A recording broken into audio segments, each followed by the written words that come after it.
Hello, techies! Welcome back to my channel. Kung bago ka lang sa channel ko, click mo lang yung subscribe button sa lower right portion ng screen na to at yung bell notification para ma-update ka naman sa mga latest uploads ko.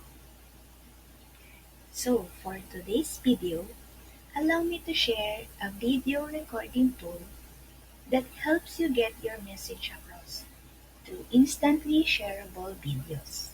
And it is called Loom. With this tool, you can record your camera, your microphone, and desktop nang sabay-sabay. It is very helpful, guys. Actually, I'm already using it, and most of my uploaded videos were done in Loom. So, later on, I will discuss to you the step-by-step procedure. So, without further ado, techies, let's start! Sa Google browser nyo guys, just type in Loom for Chrome and then ito na yung makikita nyo na mag-direct ng link na click nyo. So, makikita nyo tong Add to Chrome button. So, click nyo lang yan and then magda-download na siya. So, while waiting, habang natatapos siyang ma-download, may magpa-pop out na small box dun sa inyong screen. So, saying, read and change all your data on the websites you visit, display notifications, capture content of your screen.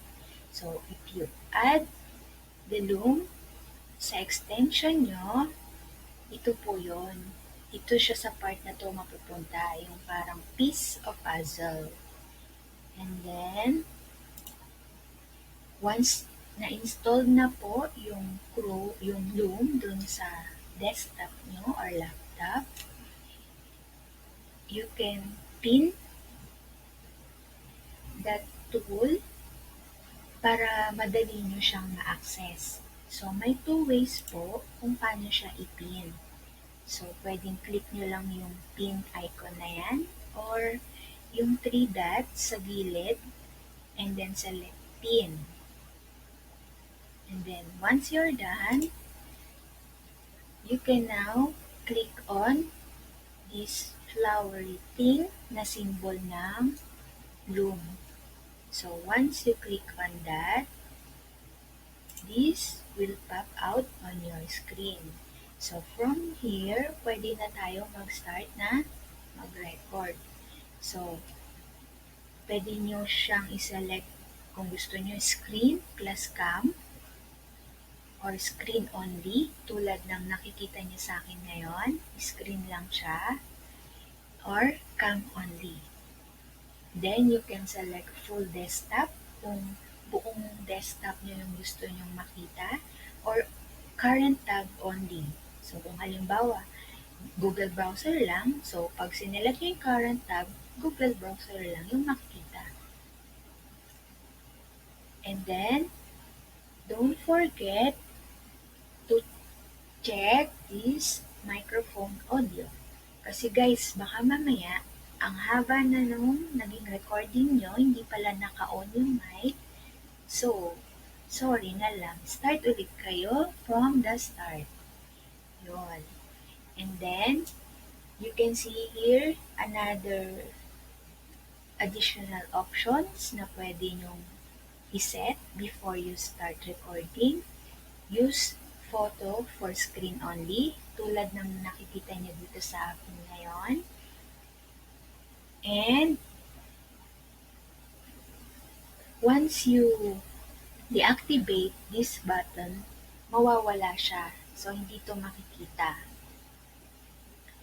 And then, control menu, ito yun guys, ito yun. So, you can hide the menu or open.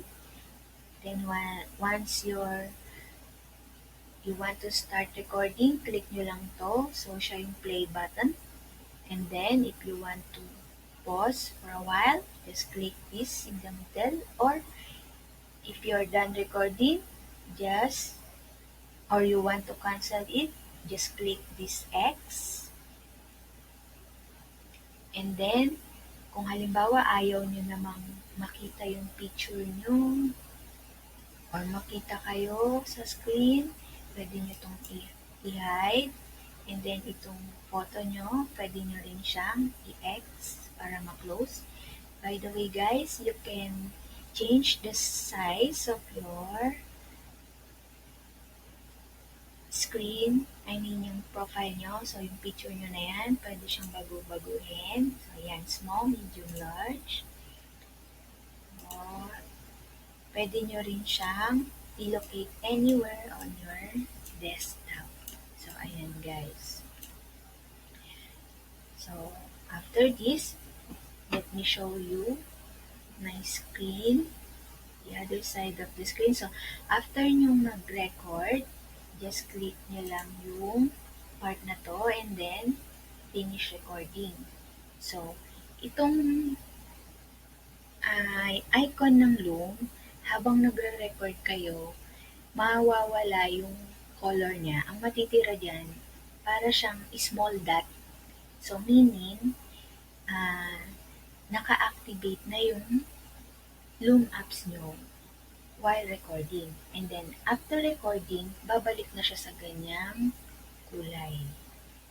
So, let me show you guys kung paano siya after mag-record. So, anyway, before that, so ito na guys yung sinabi ko kanina, just type in loom for Chrome. Then, once you click this link, it will direct you here. So, as you can see, hindi na siya add to Chrome. So, remove from Chrome. Kasi nandito na siya guys. So, eto na.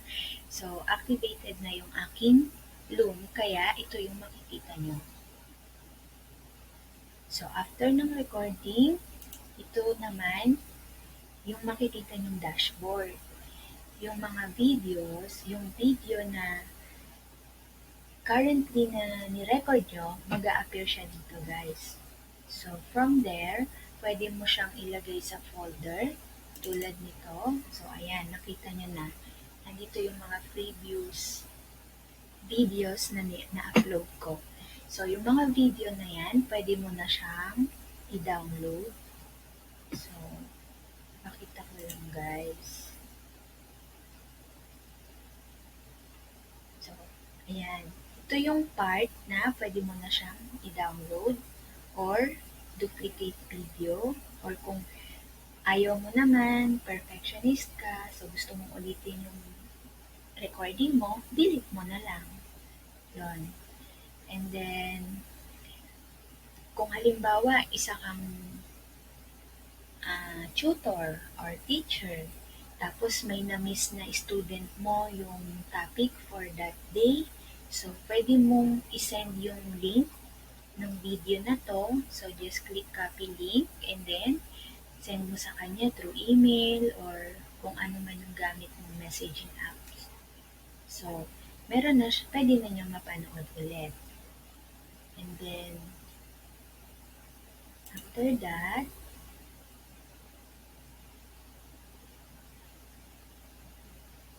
so, kung halimbawa gusto mo siyang ilagay sa isang folder, click mo lang yung folder, and then lagyan mo lang siya ng title. For example, excuse me,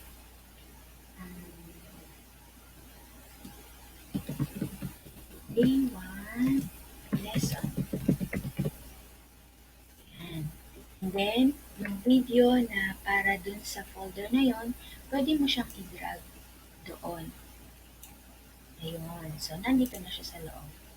Yan guys. So, ito na yung library ng mga videos mo.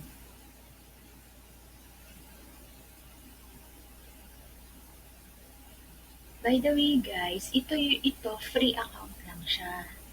So, as far as I know, parang maximum of 126 videos lang yung pwede mong i-save.